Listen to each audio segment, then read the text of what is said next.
Bem-vindo ao Boca Aberta Podcast. Aqui a gente fala de tudo, aqui a gente fala com todos. E a minha convidada de hoje é a doutora Tânia Lassi, cirurgiã dentista, perito odontológico, especialista em gestão de saúde. Doutora, obrigado pela presença. Eu que agradeço, Anderson. Um prazer estar aqui com você, pra gente bater esse papo gostoso aí. A perícia odontológica hoje, ela era uma coisa que não era muito falada, né? Há uns anos atrás, porque o processo em cima de dentista e o profissional de saúde em geral eram poucos. Quanto tempo você está nessa área de atuação e como é que você entrou na perícia? Então, Anderson, na perícia, eu estou há 2 anos. Uhum. Entrei na perícia porque, ao longo dos meus 9 anos estudando gestão, né, eu percebi que alguns profissionais tinham essa dificuldade de encontrar alguém que pudesse ajudá-los dentro de um processo judicial. Então, na verdade, eu entrei na perícia mais para ser um assistente técnico do que um perito, né? Mas hoje eu sou perita, cadastrada no banco de peritos, né? Nos auxiliares da justiça, e atendo muitos colegas dentistas na questão da assistência técnica, ajudando a acompanhar as perícias, no caso de processos, né? O dentista sofre um processo, precisa de alguém para acompanhar aquela perícia, porque ele não vai até lá, né, acompanhar o perito, então precisa de alguém para auxiliar. O dentista, ele não está nem um pouco preparado para esse mundo. Quando ele recebe uma notificação, ele não sabe nem o que fazer com ela. É verdade. E a quem procurar. É verdade.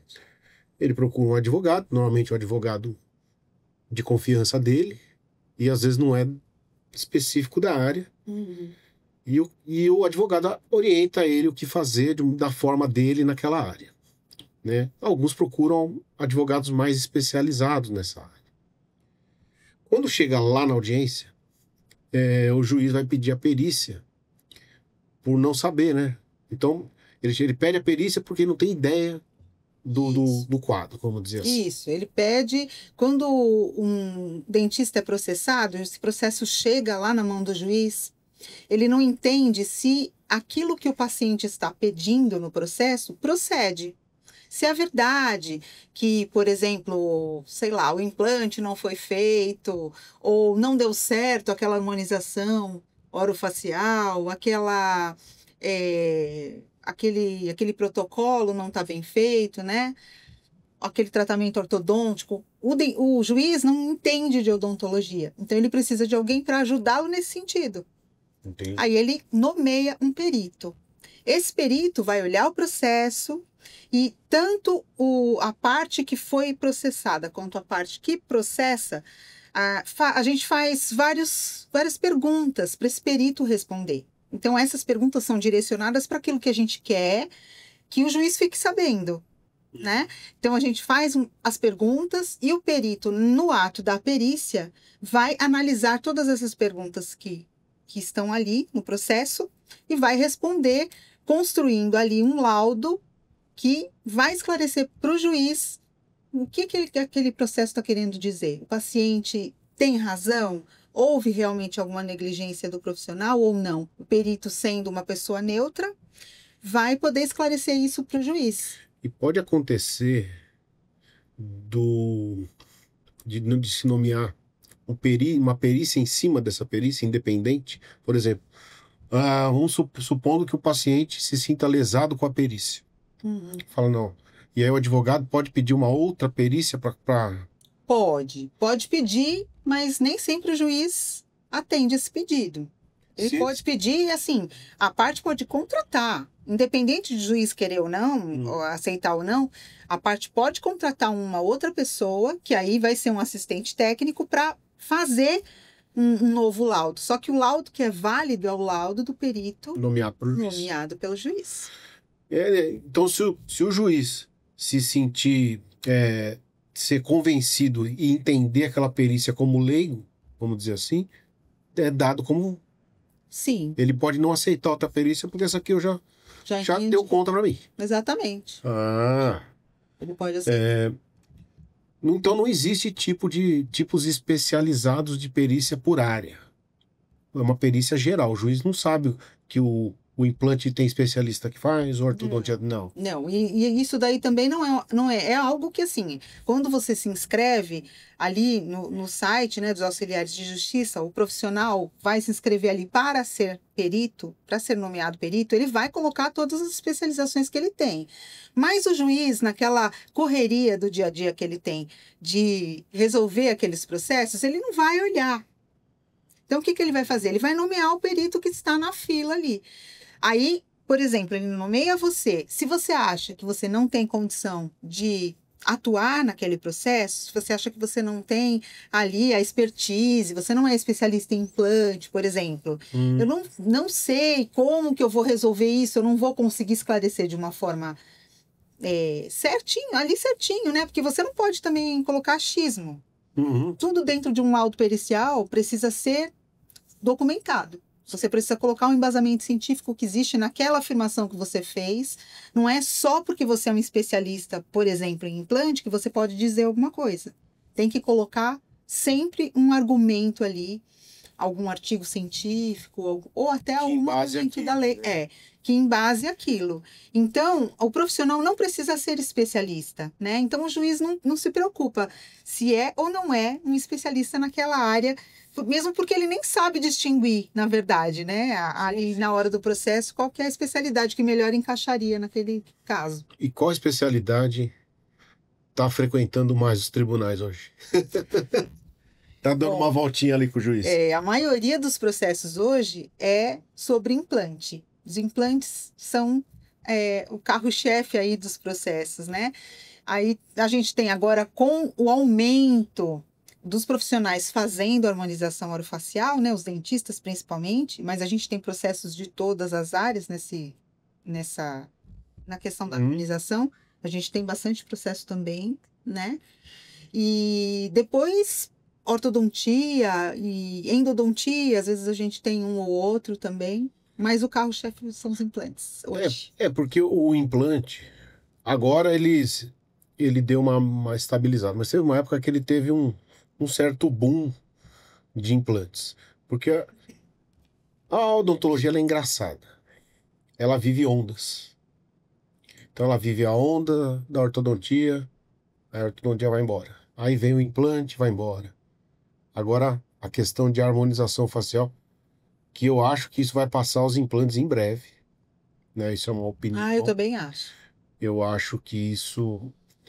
E a chance dos dentistas perderem processos nessa área é muito grande. Primeiro, porque já é questionada a habilitação do dentista para fazer. E questionada, não é questionada é questionada pelo CRM mesmo, né? Exatamente. Então, quando o juiz, e isso um juiz ou quem vai julgar, tá na mídia, né? As pessoas falam, tal, não sei o que, mas o cara fez uma toxina botulínica, mas ele é o quê? É dentista. O juiz vai falar, mas quem faz toxina botulínica é dermatologista, é médico? Não, mas o dentista pode. Mas pode como? Pode, porque o conselho habilitou, tem uma especialização. Eu acho que fica até meio contaminado aí. Claro que o juiz vai julgar o processo, tudo, mas é uma coisa que já entra enviesada, já diferente das atuações que são certas, não é? Mas eu acho que vai passar. Pode ser que sim.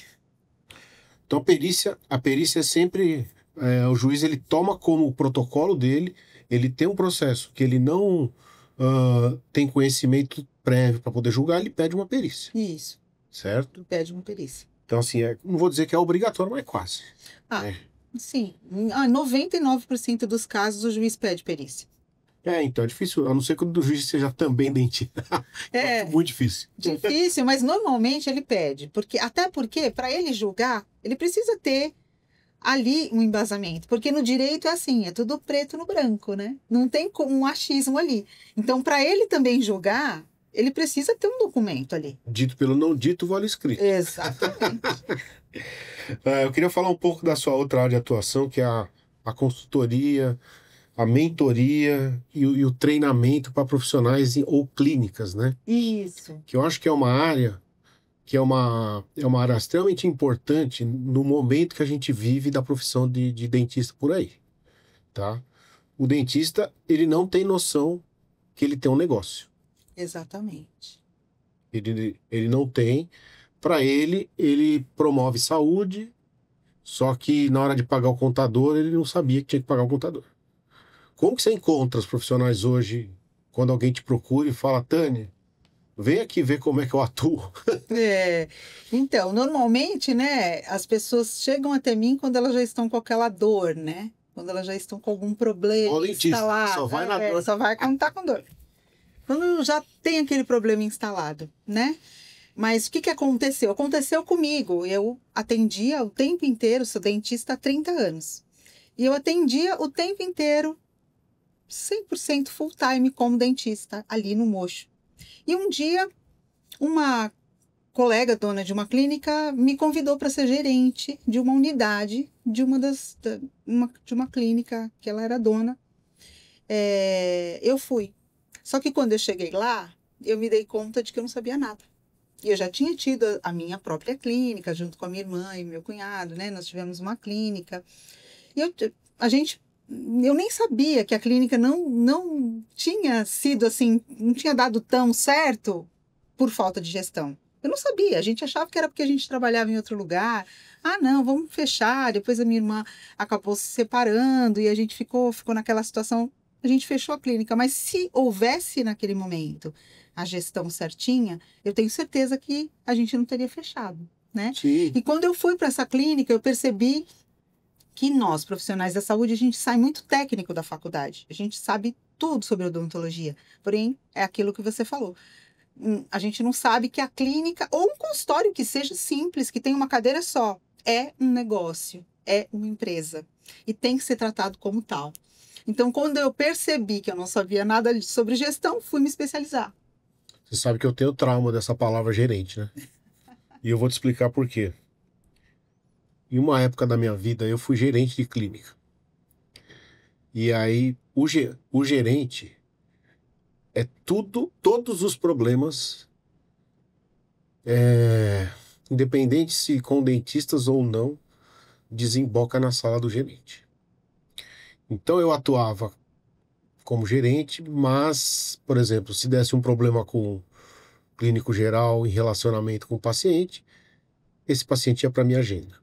Se a prótese não deu certo, quebrou, e o paciente está reclamando, o gerente resolve. Eu peguei trauma, falei, não quero ser mais gerente. Não, de jeito nenhum. Você pode pagar o que você quiser, que eu não quero ser gerente. Mas assim, é esse tipo de gerente que tinha. Então assim, não é só isso. Quando você é gerente do seu negócio, é um pouquinho diferente. Você resolve o problema também. Sim. Tá? Mas você tem mais controle dos problemas que aparecem, principalmente os problemas técnicos. Sim. Né? Porque quando o paciente reclama que a prótese dele não ficou boa e ele já pagou, os dentistas são resistentes em fazer o básico. Qual que é o básico? Qual que é o seu problema? Pega na mão do paciente. Qual que é o seu problema? Ah, acabou, vamos fazer uma nova. Não tem problema. E pronto. Sabe por quê? Porque quando a gente faz a nova, ele se sente acolhido. E aí a gente, mas eu vou ter prejuízo. Isso não é prejuízo. Isso é investimento numa pessoa que pode te dar problema lá na frente. E às vezes alguma coisa que deu problema no meio do processo. Foi isso que eu aprendi na gerência. Porque se você for bater de frente que aquilo é assim mesmo, normalmente isso te gera muitos problemas lá na frente. Né? Mas essa questão, investimento é a palavra-chave. Investimento é tudo. Sim. Né? Quando a gente sai da faculdade, a gente precisa investir numa especialização. A gente precisa investir numa clínica. Se você quiser ter a sua própria clínica, você tem que investir comprando material, comprando equipamento novo. Saiu lá o Airflow. Tenho que investir se eu quiser ter isso no meu consultório. Então, e na questão da gestão também é assim. A gente precisa investir. Investir tempo para aprender. Investimento não é só financeiro. Não é? Investir para aprender, né? É importante você aprender, porque a gente não aprende isso na faculdade, não adianta. E investir também, se você não quer atuar como, eu não quero fazer o meu controle financeiro, eu não sei, eu não gosto de números, por isso que eu sou dentista. Então, contrate alguém para fazer isso. O que a gente não pode é deixar a coisa indo, porque aí vai virar uma bola de neve. O que eu enxergo hoje, os dentistas que se davam bem na época que a gente era amador, vamos falar a palavra correta? A gente é amador na administração. Os mais carismáticos se davam muito bem. Os que interagiam melhor com o paciente se davam muito bem em termos de agenda cheia, do sujeito gostar dele. Só que ele não entendia que aquilo era só parte do processo. Os mais briguentos, os menos falantes, né, esses caras reclamavam. Por quê? Porque a gente lida com o ser humano, e ele foi ficando, a gente vai ficando mais exigente, né? Depois do Código de Defesa do Consumidor, depois da questão da internet, depois as referências que eles trazem para você. E se você não percebe isso, você fica para trás.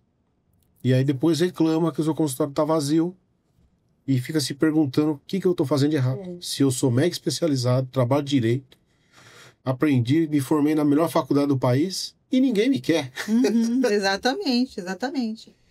Não é nem só isso, né? Porque tem gente que eu encontro alguns profissionais com muitos pacientes, com o consultório lotado, mas não sabe quanto ganha, não sabe qual que é o faturamento. Você vê. Né? Se você chega uma vigilância sanitária lá, pede uma documentação, não sabe nem de onde veio, não sabe.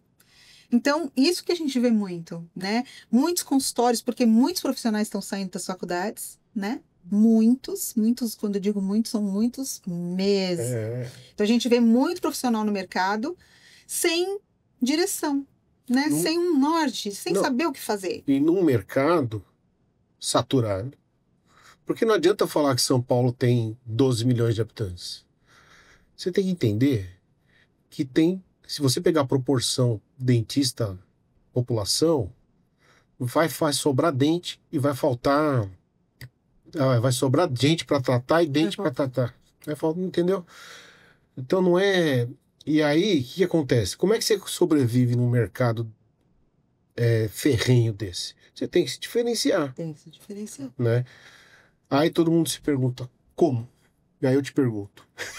Como? Assim, eu sei que são vários fatores que você se diferencia. Não é mais a formação. Não é mais a formação, não é só a formação, né? E muitas vezes o paciente também não olha para isso. O que é importante? O que você precisa fazer? Chamar atenção, é exatamente o que você falou, né?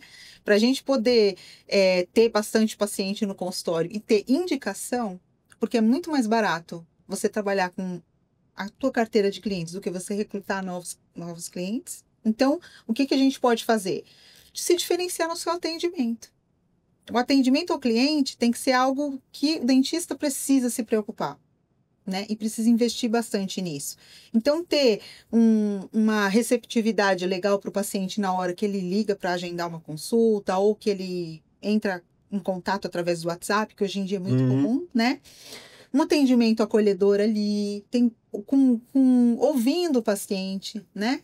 Não é simplesmente dando um horário para ele lá, eu tenho disponível aqui tal dia, tal hora. Não, tenta ouvir o que o paciente tem para falar, né? A secretária, a pessoa que está ali na linha de frente, ouvir o que o paciente tem para falar, tentar já fazer com que ele se sinta acolhido ali naquele momento. Quando ele marca a consulta com você, aí, com o profissional, né, o dentista, contigo. Aí você tem que... Não, e tem uma linha tênue nesse atendimento.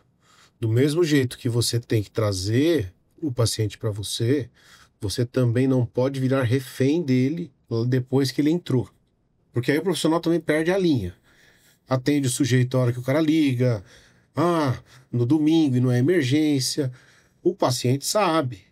Você tem que ser, do mesmo jeito que você tem que ser o dentista dele, você também tem que saber dar limites para quando ser acionado, não é? Sim, mas isso é a questão da organização. É aí que entra a organização, é aí que entra o meu trabalho dentro da gestão, né? Aí uma dúvida que me surgiu. Você ainda encontra resistência de profissional?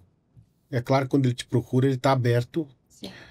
Mas você percebe que o cara faz o que você pediu, mas ainda é ruim para ele fazer, vamos dizer assim. Não, tem resistência. É difícil. É difícil, assim, para as pessoas entenderem que elas não estão fazendo da forma correta. né? Eu percebo que os profissionais, eles acreditam que eles sabem fazer gestão, que eles sabem tudo que precisa ser feito dentro do consultório, né? Então, é difícil para ele entender que ele precisa, mas quando ele permite que eu faça um diagnóstico ali e vamos, né?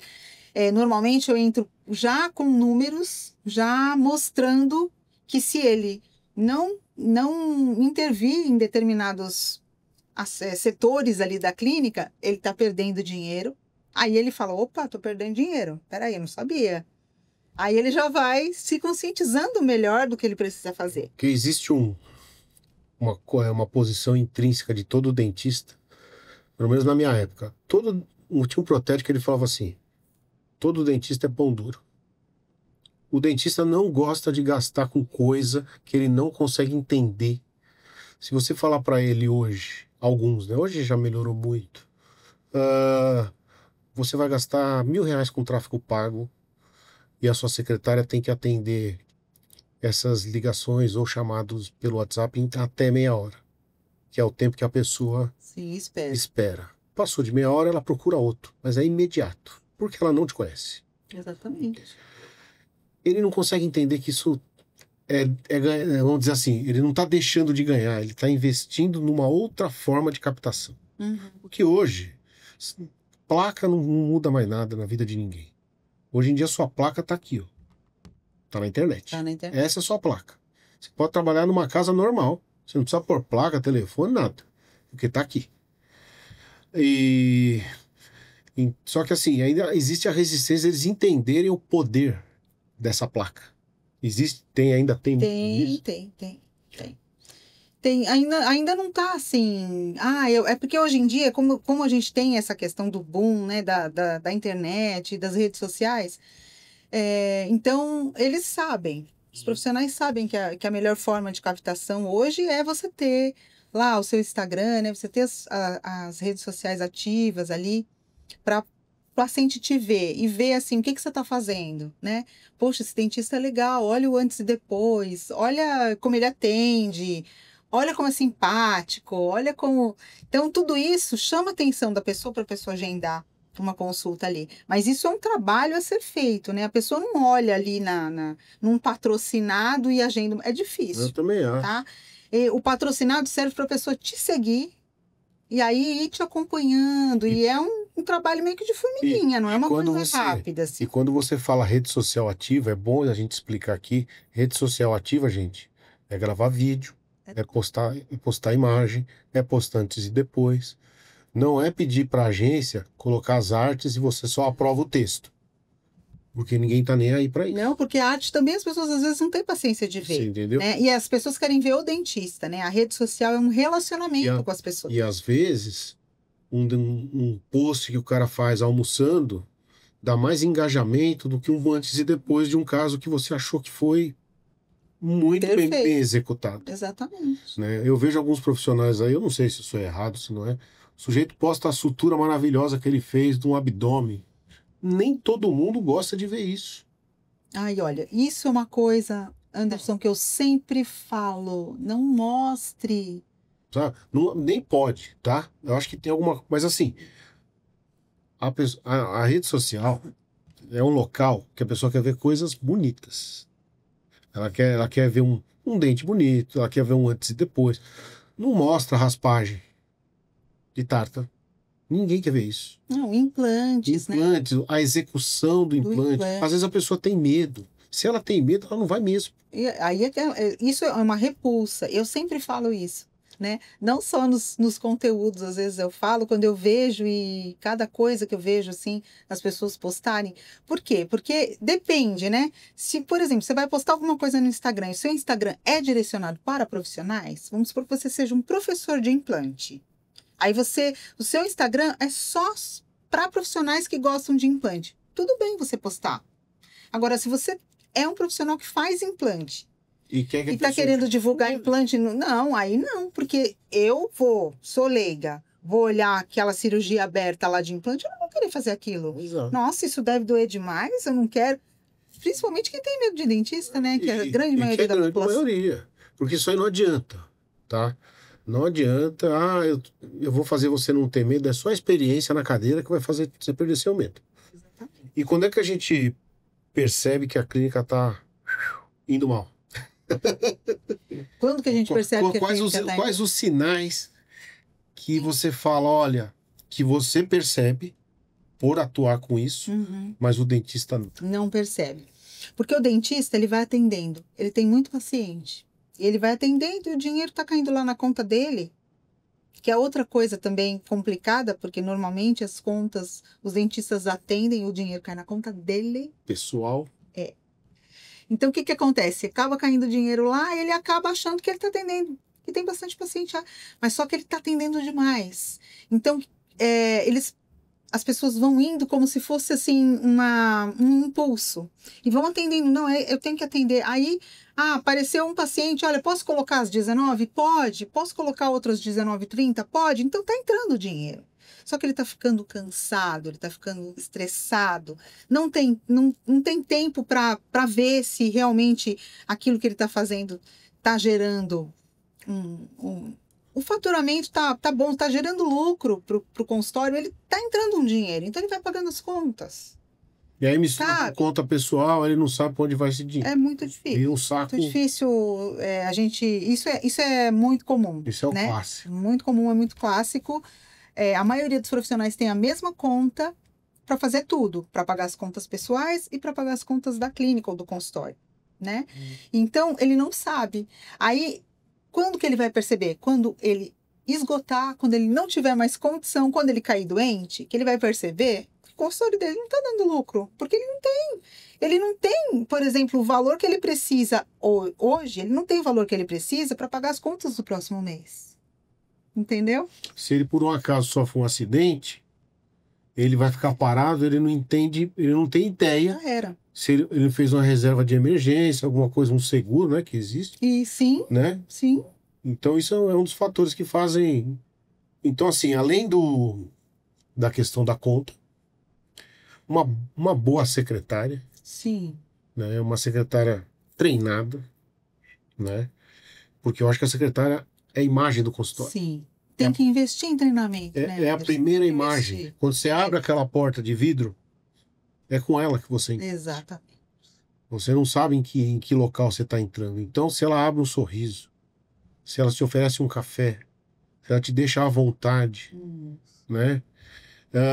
Uma coisa que... Então, isso tudo vai gerando o tal do encantamento. Isso. Nem sei se utilizam essa palavra, isso é até um pouco antigo. Utiliza.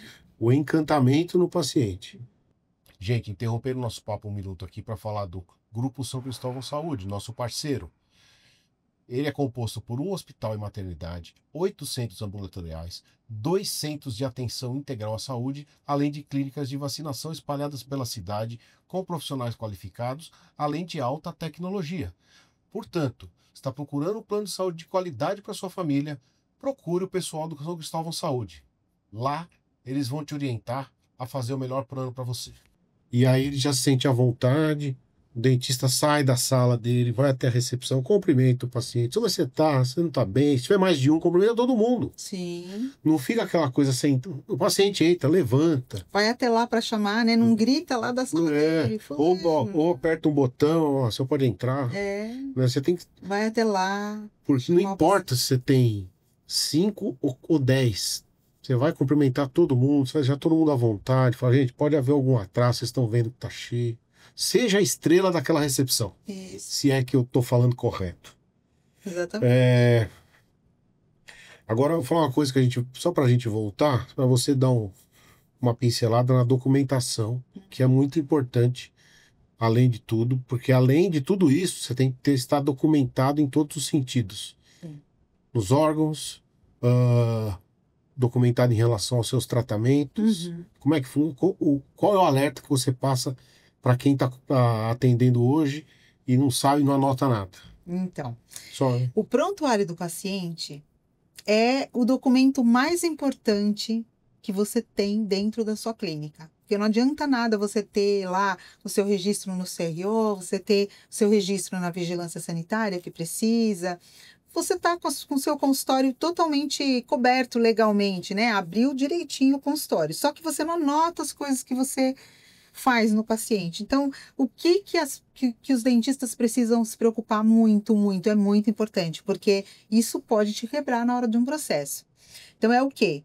Ter um prontuário bem documentado. Com o quê? Com a anamnese do paciente, com o plano de tratamento, aquilo que você propôs fazer nele, assinado pelo paciente. Nesse plano de tratamento, o plano de pagamento que você combinou com ele, assinado pelo paciente, né? Então, o paciente chegou, vai fazer uma avaliação para saber lá o que ele precisa fazer. Então, você já dá uma ficha para ele mesmo preencher lá, uma anamnese, contando tudo, assina. Se ele te ocultou alguma informação importante, ele assinou. Então, sempre pedir a assinatura do paciente. Aí vai, faz a avaliação, vê tudo que precisa, explica para o paciente. E embaixo, uma frase simples: paciente ciente do plano de tratamento. Assina. Plano de pagamento. Como que o senhor, né? Vamos lá, a gente fechou um tratamento lá em 10 vezes. Coloca lá 10 parcelas de tanto no cartão de crédito, no boleto, sei lá, na confiança, não sei, do jeito que for. Mas de qualquer jeito que você combinou. Coloca lá e o paciente assina. Depois, na hora de atender o paciente, todos os atendimentos, todos, sem exceção, até as faltas, tem que escrever no prontuário. Só te interromper um minuto, que esse negócio da falta é extremamente importante. O paciente foi e assinou o prontuário. Aí ele faltou. Você pôs lá falta. Quando ele voltava, ele ia assinar aquele dia. Quando ele via a falta, ele ficava bravo. Não, mas eu não vou assinar falta. Eu falei, você não precisa assinar falta porque é falta. Mas você vai colocar falta no prontuário? Eu falei, vou. Mas você faltou? Sim. Até isso eles questionam. Até isso questiona, mas precisa. Porque se você tinha programado alguma coisa importante para fazer nesse dia, ele faltou e isso prejudicou o tratamento?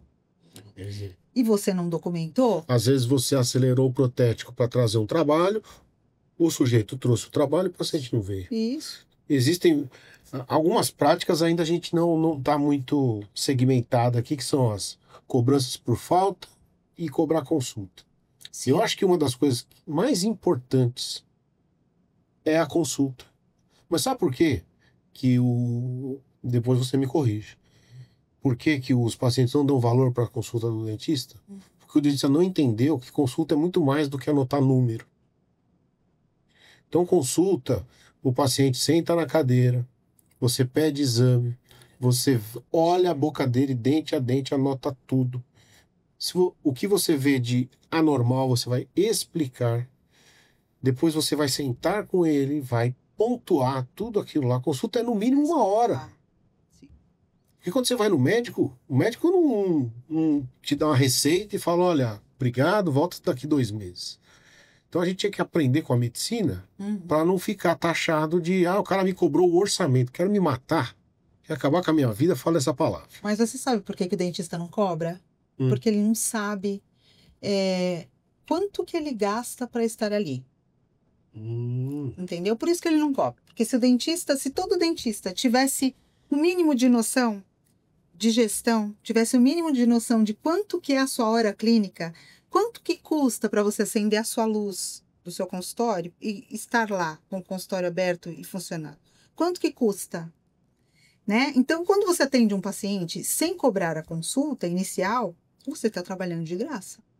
Exato. E isso nem é eticamente, pelo Conselho de Ética Odontológico, não é permitido você atender de graça. Exato. Né? Então, é errado. Você está trabalhando de graça, você está gastando luva, você está gastando o seu consultório, a sua luz, a sua água. A partir do momento que você virou a chave, entrou, o seu momento você está gastando. A sua expertise, a todo aquele tempo que você investiu para aprender, o dinheiro que você investiu em cursos, para aprender, para poder identificar o que está acontecendo com o paciente, né? Então, quer dizer, o dentista não tem essa noção. A partir do momento que ele tiver noção de quanto custa a sua hora clínica, com certeza ele vai cobrar a consulta. Cobra a consulta, mas o paciente não vai voltar. Se ele não voltar, ele não serve para ser seu paciente. Exato. Entendeu? Precisa eu acredito. Você pode até dar um desconto depois. Se de repente o paciente vai fechar um tratamento maior, um tratamento, né, de um ticket mais alto, você pode descontar o valor da consulta, mas cobre a consulta, porque com certeza, se o paciente voltar, ele vai te valorizar. É porque é aquele paciente que te valoriza, que confia em você, e que vai querer fazer o tratamento com você. Precisa cobrar. Não, eu acho que não tem mais dúvida quanto Não a tem isso, dúvida. mas existem, né? A gente sabe que por aí o pessoal tá seguindo essa prática, depois reclama do resultado que isso causa. Isso. Né? Eu queria falar de duas coisas que eu estava pesquisando no seu Instagram, que é a BPO de gestão BPO. e o timesheet. Sim. Fala para mim. Vamos lá. O timesheet nada mais é do que você...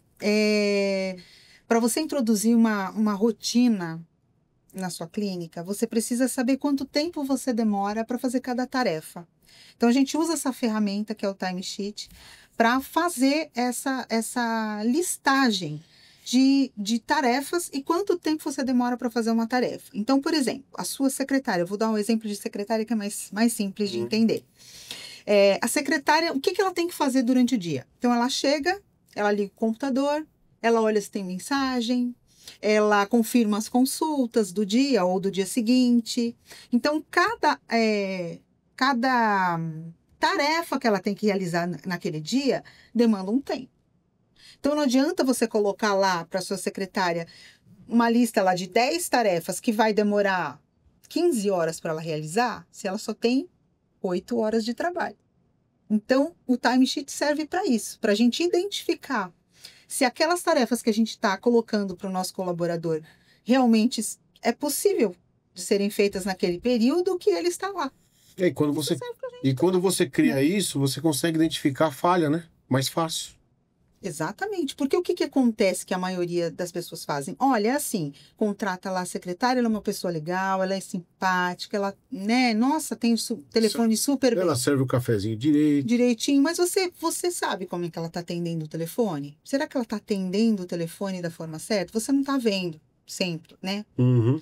Então, tudo isso são coisas que a gente precisa realmente falar. O óbvio precisa ser dito, né? Claro. Então, a gente precisa falar, ensinar e determinar tarefas de acordo com o período que isso realmente pode ser realizado. Se, de repente, ela demora para fazer a confirmação de consultas meia hora, em meia hora ela não fez essa confirmação, ó, o que aconteceu? Aconteceu o quê nesse meio tempo que, né?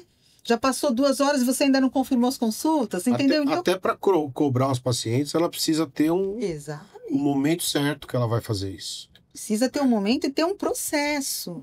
Isso é muito importante, a gente ter processos. Eu sempre falo isso para os clientes, para os meus clientes de consultoria. Eles falam, mas para quê? Eu já sei como eu tenho que fazer esse determinado. Não, mas às vezes até para o próprio dentista. Por exemplo, eu contrato um dentista na minha clínica para fazer clínica geral. Vamos supor que eu seja endodontista e eu contratei um clínico geral para fazer lá a parte de restauração, de limpeza, etc. Eu preciso dizer para ele como eu quero que isso seja feito. Não que eu vou ensinar ele a fazer, mas, só que por exemplo... é o padrão de qualidade. Exatamente. A gente precisa padronizar dentro do nosso consultório. Então, você precisa ter o processo. Como que você vai atender o paciente de limpeza, por exemplo? Fazer uma profilaxia. Você vai dar um enxaguatório para ele antes ou depois? Né? Você vai, sei lá, fazer uma sondagem periodontal. Então, tem toda uma padronização. Para isso, a gente precisa ter o processo. Para tudo, até para atender telefone. Porque se você tem um processo e você mudou o seu funcionário, seu colaborador, seu auxiliar, você tem lá como fazer o processo de esterilização. Você tem lá o processo. Você não precisa ficar... Você vai explicar para a pessoa, olha, o processo é assim, você vai fazer assim, você vai lavar dessa maneira, você vai desinfeccionar dessa maneira, você vai esterilizar dessa maneira. E pronto, você vai explicar e o processo está aqui. Qualquer dúvida, você pode olhar o processo, né? Na hora de fazer, não tem aquela desculpa. Poxa, mas eu não sabia que eu tinha que colocar data ali no pacote de esterilização. Não sabia. Aí a vigilância sanitária chegou, abriu a sua gaveta, pronto. Não achou as etiquetas. Você entendeu? Então, por isso que é importante ter processos, ter rotina e o timesheet ajuda a gente nisso. Ficou claro o timesheet? Claríssimo. E o BPO? O BPO, o que é isso? Nada mais do que você ter uma ajuda para fazer aquilo que você não tem tempo de fazer. Então, o BPO, o que que eu faço, né?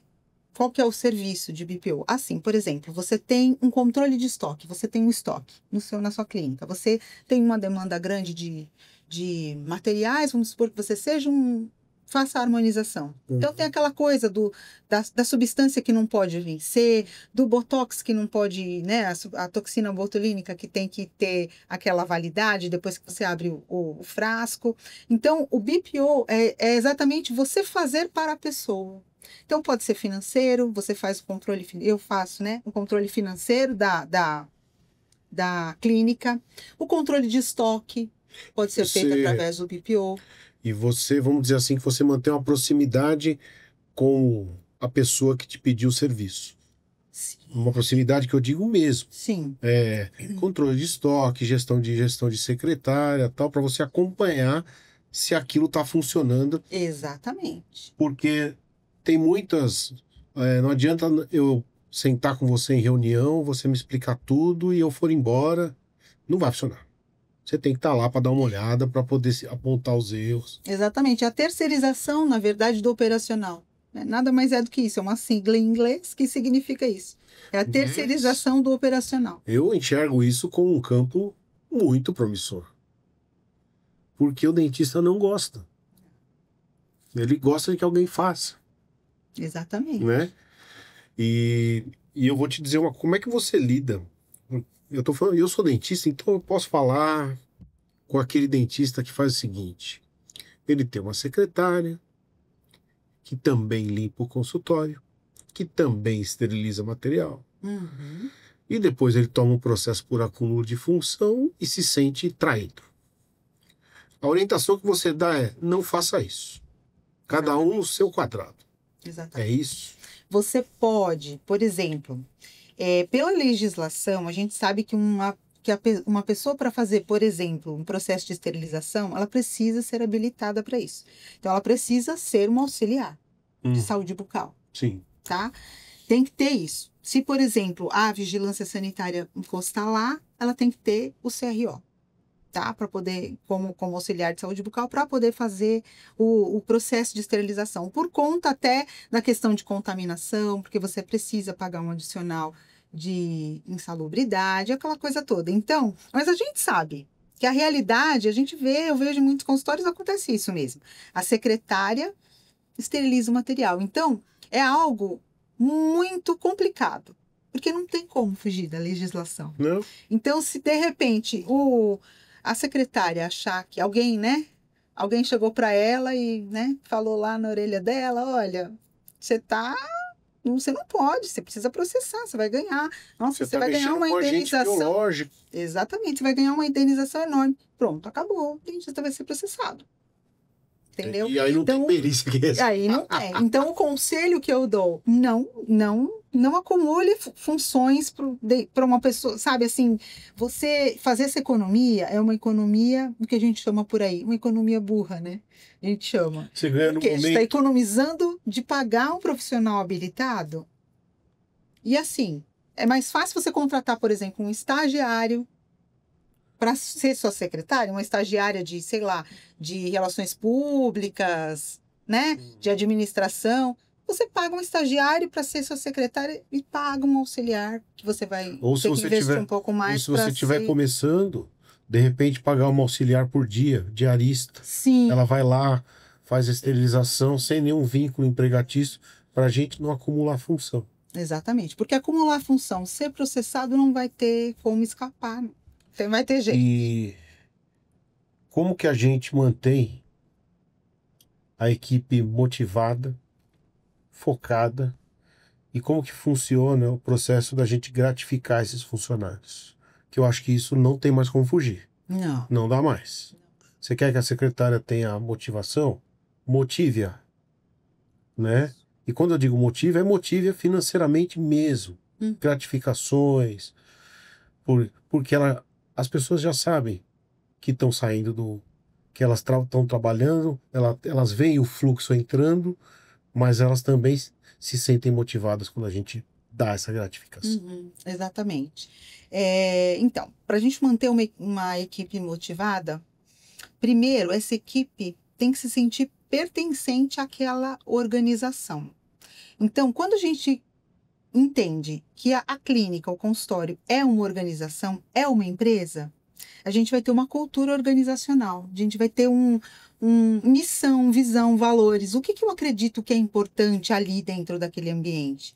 Por que a gente existe? Por que essa clínica existe? O que eu quero com isso? Eu quero só ganhar dinheiro? Então, essa parte do ganhar dinheiro tem que ficar de lado quando a gente trata de equipe. E a gente tem que colocar a parte mais humana dentro da empresa.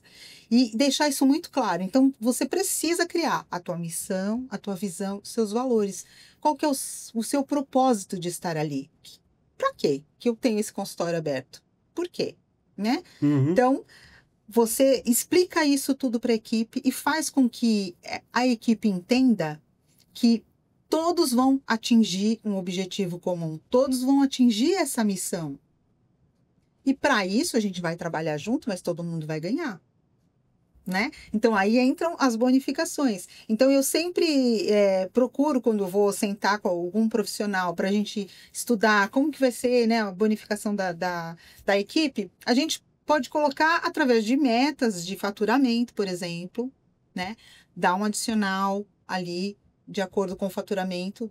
Lógico, tem que ser de acordo com o faturamento, Sim, porque você também não vai ficar pagando... Exato. Né? A gente tem um limite que a gente pode chegar. Sim, e assim, quando você estabelece isso, você percebe que o pessoal trabalha muito mais no objetivo que você quer, muito mais motivado para fazer aquilo, né? É verdade. E tem gente que até faz propaganda fora. Eu já vi em clínicas funcionários trazendo paciente para atingir a meta e para, entendeu? Então é um ganha-ganha mesmo. Todo mundo sai ganhando se você faz a tua equipe ser uma equipe coesa, uma equipe que entende que todo mundo vai chegar no mesmo objetivo, né? Não é você que quer que a clínica cresça, não. Se todo mundo quiser isso e fizer a clínica crescer, todo mundo vai ganhar. Se a gente atingir um faturamento X, vocês vão ter uma porcentagem nisso, né? Sim. Então, é muito importante isso. E, além disso, ter um relacionamento também, viu, Anderson? Porque, às vezes, o dono da clínica é uma pessoa muito distante das pessoas. E todo mundo gosta de estar numa família, né? Afinal, a gente fica muito mais tempo no trabalho, né? Do que na nossa própria casa, que a gente fica dormindo. Não, então, é importante de saber o que o funcionário precisa. Precisa. A parte humana precisa ser muito bem... Quem ensinou isso? Frisada, né? Quem foi mestre nisso foi o Silvio Santos. Quem ouve falar dos... Não tem uma pessoa, do porteiro ao diretor comercial, que ele não chegava, dava a mão e falava: tá tudo bem com você? Como é que vai a família? Tá precisando de alguma coisa? Tá contente? Essas palavras são muito poderosas, né? Então ninguém chega naquele tamanho de graça. E se a gente pega um pouquinho dessas lições e traz para o nosso universo, os resultados podem ser parecidos. Exatamente, podem muito ser parecidos. E eu vejo isso, que quando as pessoas têm esse jeito de lidar, né, com os colaboradores, de trazer mais para perto mesmo, de fazer encontros, sabe? É muito importante uma reunião pelo menos por semana com a equipe para saber o que está acontecendo, como é que tá, como é que foi essa semana, teve alguma intercorrência, teve algum problema, alguém está se sentindo mal ali, aconteceu alguma coisa que deixou Às vocês... vezes é importante falar até individualmente com alguém. Pode. Falar: tô sentindo que você tá meio desanimado, tá precisando de alguma coisa. Às vezes a pessoa, numa reunião, ela não quer expor o problema dela, né? E aí ela, de repente, você dando essa abertura dela chegar, assim: eu não preciso chegar até você pode ir na minha sala, minha porta é aberta. E aí isso faz, e aí a gente volta de novo no relacionamento humano. Relacionamento humano com os clientes, com os pacientes, com os funcionários, que é muito difícil de se atingir se você não tiver uma plenitude aí de ações, né? Isso. Os colaboradores podem te dar também feedbacks, assim, podem dar ideias para você que você às vezes nem pensou. E isso pode te trazer muito benefício até para você implementar essas ideias mesmo dentro do seu dia a dia ali na clínica. Você acha que as regulamentações em termos de marketing ainda nos atrapalham muito? Ou você acha porque a gente percebe que tem gente que ultrapassa a linha do razoável e a gente que segue certo não tem os mesmos resultados? Ou você acha que era melhor eles voltarem para o nosso caminho e para ter os mesmos resultados, ou seria melhor abrir de uma forma que todo mundo competisse de uma maneira igual? Então, eu acho que na área da saúde é muito complicado essa questão de marketing, sabe? Marketing realmente precisa ter regras claras. Por quê? Porque a gente não pode parecer que a gente só quer vender.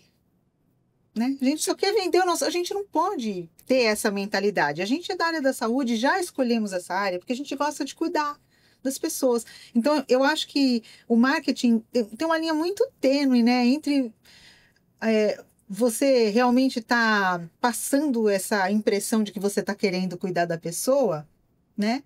E a impressão de que você quer vender o seu peixe ali, né? Então, eu acho muito complicado isso. Quando eles liberaram geral, que podia ter promoção, né? O CRO liberou, depois recuaram. Quando eles liberaram, eu fiquei assustada. Eu falei, não, isso não vai dar certo. Porque aí você libera o excesso também. Não vai dar certo, porque aí vai ser uma loucura, né? Então, eu vejo, às vezes, muita promoção, muita coisa assim... faça isso e leve aquilo, sabe? Ganhando coisa, dando coisas de graça, assim, para as pessoas, entre aspas, de graça, a gente sabe que não é, mas mesmo assim fica muito complicado, porque é uma mercantilização muito grande da saúde. Eu acho que isso não é legal, na minha opinião. Verdade. Falamos, né? Pois é. Mais alguma coisa que eu esqueci de perguntar? Não, acho que a gente falou bastante coisa, né? Passou muito rápido. E se deixar, a gente fica aqui conversando um tempão. Eu sempre faço uma pergunta final, que eu chamo de pergunta boca aberta. A minha pergunta é: a odontologia tem solução ou é um caminho sem volta? Tem solução. A gente tem que acreditar que tem solução, né? Porque, apesar de que eu vejo tantos profissionais saírem da faculdade despreparados, que eu fico até um pouco assim assustada e fico pensando, meu Deus, como é que vai ser o futuro, né? Para os meus netos, por exemplo, né? Meu filho eu até consigo atender, mas vai saber se os meus netos eu vou conseguir. Então eu fico um pouco assustada com a qualidade que os profissionais de odontologia estão saindo hoje da faculdade, né? Infelizmente, não é igual na época que a gente se formou, né? Que a gente mais ou menos ali da mesma época. Mas eu acho que a gente tem que acreditar que a odontologia tem jeito, sim, tem futuro. A gente sempre tem esperança, né? O brasileiro nunca desiste. A gente sempre tem esperança e a gente precisa acreditar. E, assim, eu não digo que a gente possa fazer alguma coisa além do que a gente já faz, né? Mas a gente tem que acreditar que... Porque se a gente for falar da profissão, a gente precisa de outro episódio. Exatamente. Certo? A gente vai falar de todos os problemas. Porque a gente sabe que a odontologia, infelizmente, hoje tá complicada, né? Tá muito... As pessoas se desvencilharam muito, né? Do que é a odontologia de fato, do que realmente é a essência, né? Da odontologia.